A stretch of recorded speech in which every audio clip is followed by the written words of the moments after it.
How's it going, everyone? I am the Shrubro, and we are here for USA Rugby Issues, the America's Rugby Championship recap. As you can see, I am a hooker. That means I suck at offloading. I mean, some hookers are really good at offloading, but I'm not. So, let's get into it.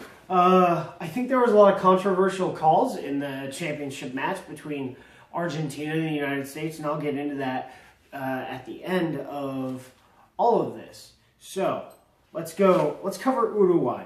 So, the score line reads 29-23 in favor of the United States.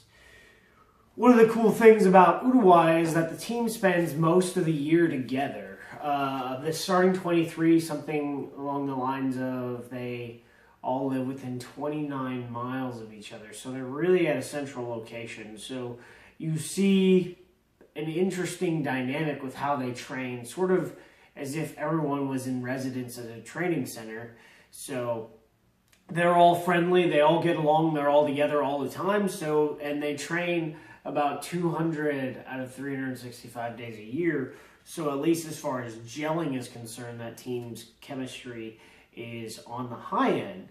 Whereas most of, partially based on geography and partially based on, there being an ocean, our pro players work elsewhere. So the match started very slow.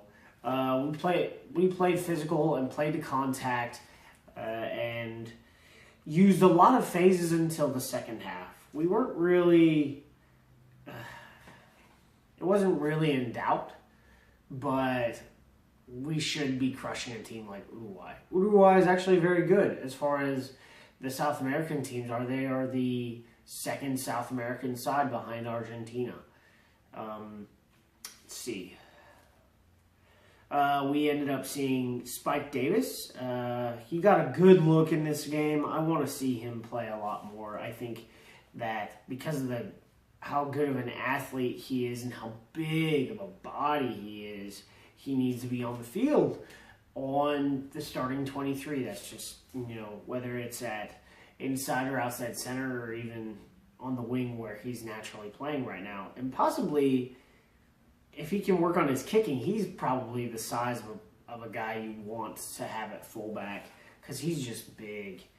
Aaron Davis played football at Southern Methodist and then played professional rugby in the one season of pro at Ohio. As I said, we started slow, and it seemed for a little while that Uruguay was going to try and match with us physically. I wouldn't say talent took over. We just played a little bit better than them. So that was an interesting case study. They were a tough beat last year, just to point out. Brazil notes. I look at the scoreline and I think it wasn't that close and we messed up. It was 51-3. Last year, we lost. We got upset by a team that was ranked in the 30s at the time. They've improved a lot with their program, so they're in the, they're not one of the worst teams in the Americas at all now. So again, with the team that Mitch put together, we put up a 51-3 victory. In the first half, it was looking like it was going to be really close. I didn't really know what was going on. We were playing ahead the entire time. It wasn't really in doubt. Again, we're playing a very suffocating style of defense. In the second half, talent took over and we just scored like that. We are turning the ball over in our offloads, so we probably wasted about 20 points just turning it over. Canada, at this point in the tournament, we were working into form. Our fitness was great. The scoreline is 51-34 in favor of the United States. It was a physical match. We played to contact again. We used a lot of phases. We lost a lot of bangers, and I felt that our defense fell back in the second half, but the game wasn't really close. Yeah, they scored a little bit more, but it was about 20 minutes in that match felt it was over. So, and, I think I'll have to talk about Rugby Canada later because there's some interesting developments with them. So in 3 of our matches, we scored over 51 points. 51 points or greater. That's pretty awesome. Chile. One of the things I didn't like about Chile was the location. So there were several athletic fields where it could have been at the university that it was at. We ended up being on the Pista Atletica, which is where their track and field stadium is. Perfect setting for rugby, and we definitely didn't need to use the soccer stadium, which had seating for 10,000. I think they might have sold a couple hundred tickets because it didn't look like there were that many people there. It was a lot, I would say, a little more different than Brazil was. We scored a lot more on the front end, and Chile got all their points off penalties, which we're going to have to worry about a little bit later. But nothing really in doubt. Mitch was able to work in a different lineup, see what was going on.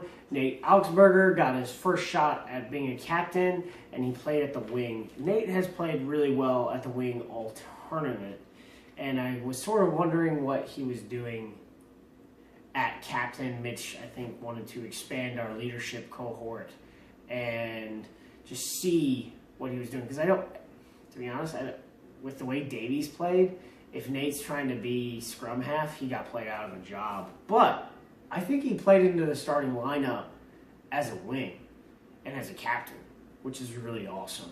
Although that kind of hampers on where you put Spike Davis. Okay, so let's look at Argentina. So we played the Pumitas, the Argentina 15s, XV. The Pumas are their A side. The side they put out there was really more of a B- instead of their full B. Although I'll point out that they had fully capped players on that side and on the field.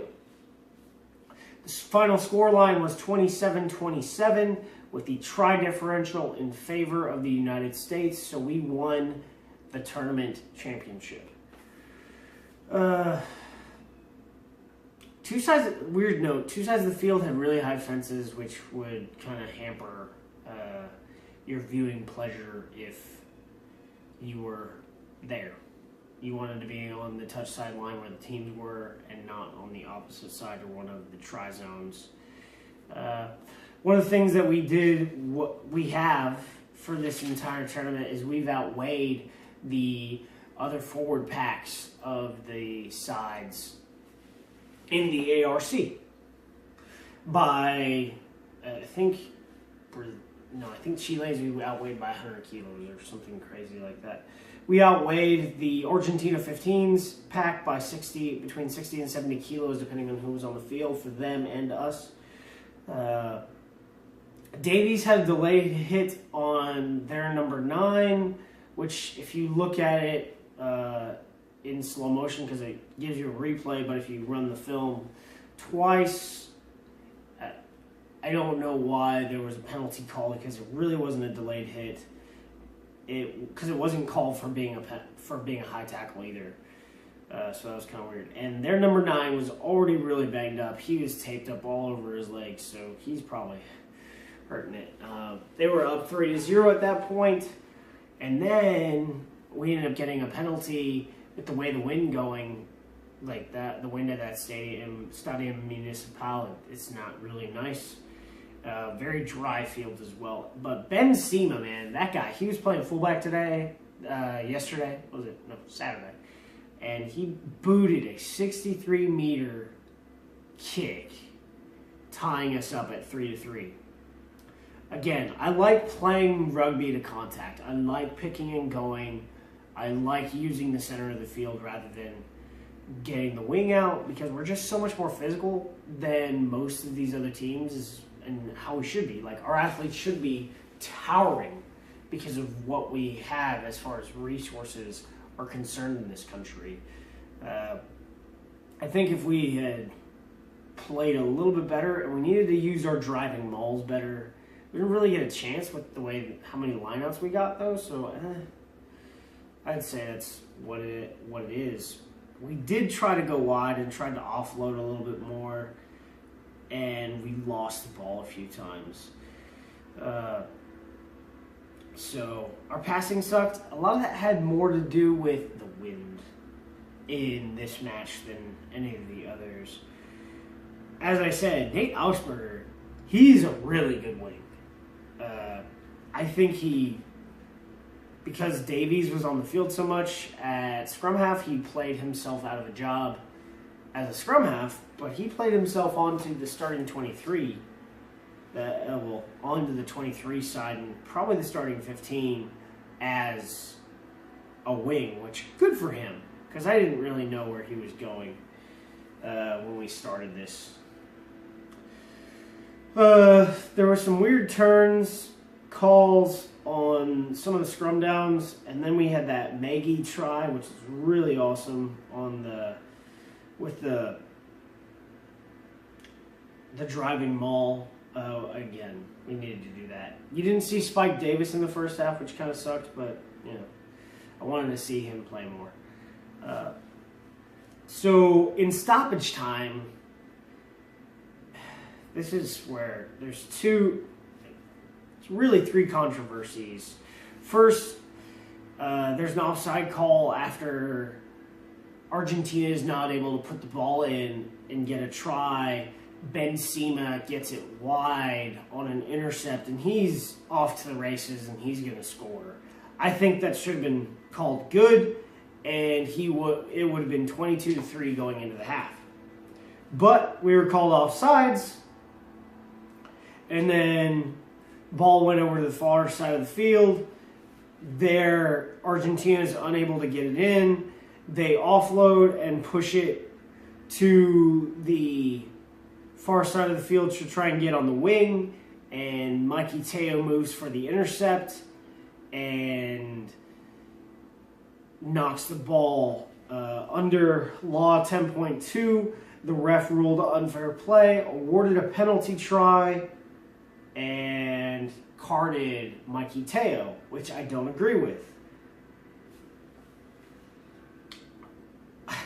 I don't think it was a cynical play, and I don't think it was an unfair play. He was trying to intercept the ball.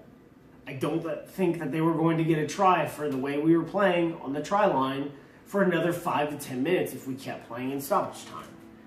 So, if you say, hey, they were going to get the try anyways, and there was just a knock and it's not intentional, award the try under Law 12.1, knock on.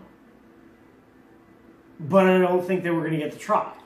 So, the usage of Law 10.2 or the usage of Law 12.1 could have been avoided if the offsides wasn't called, which, again, I said I didn't agree with.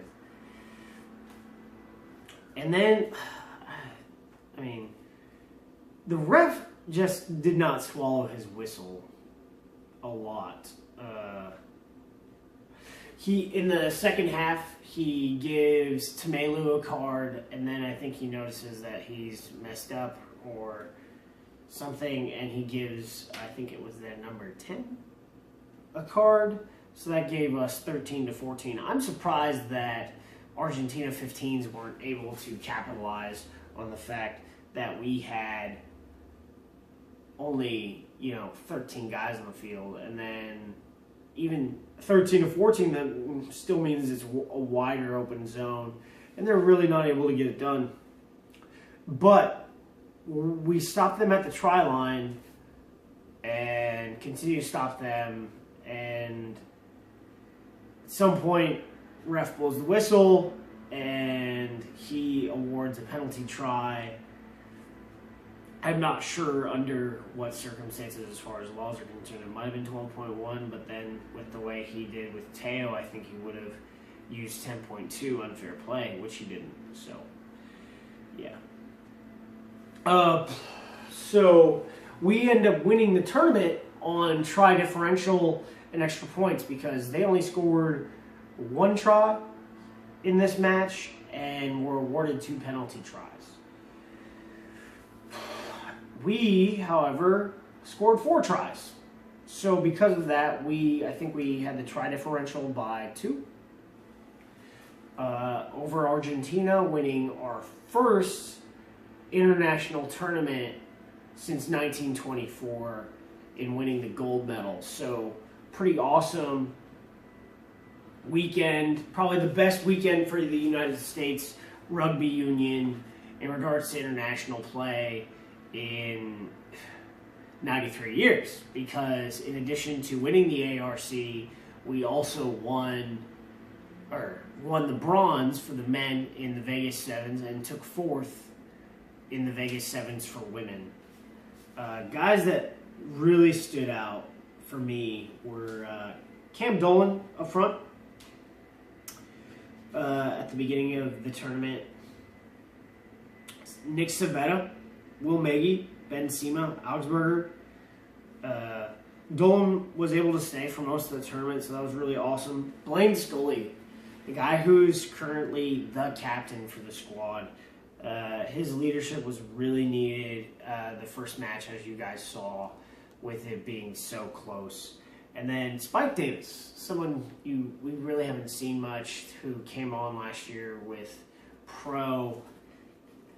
He's just so talented and so young as a rugby player that I really want to see him be in the Eagles system, get a pro contract, and I think you put him. He has to be on the field somewhere. Mitch needs to figure it out and train this guy up. I think ARC will have helped him, and he'll get either a pro contract with a team in the Minor 10 or hopefully in the premiership, and we'll see going forward. And, Clever was awesome as well. He's always there, but at this point he's really in the twilight of his career, so I think after this next World Cup qualifying round, Spike Davis might be a guy to put at the 6.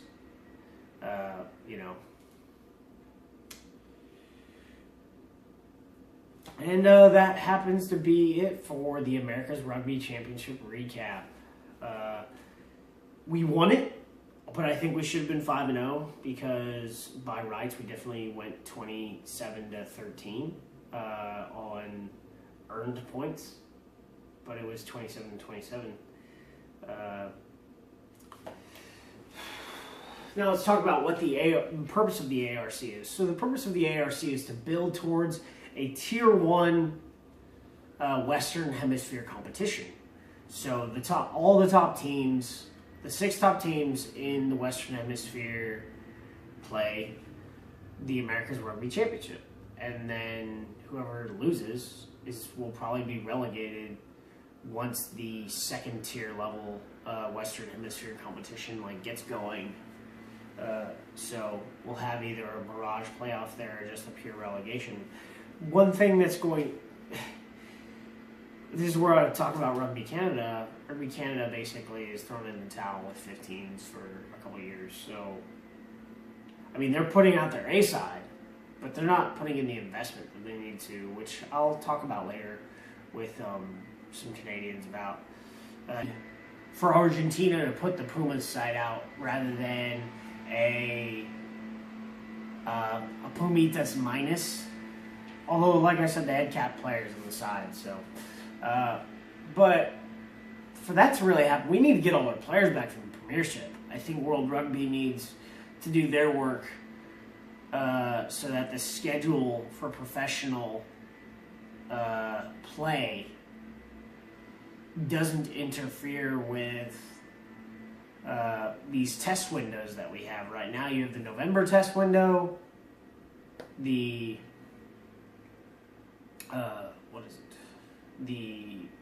basically we're going to call this the February test window. Although Six Nations goes on for a couple more weeks, you probably need to shorten the Six Nations tour so that everyone can be on the same schedule. And then you have the June test window, and in a World Cup you have World Cup tests. So once the schedule is set so that our players don't have to get released but are fully able to play, we'll be going places.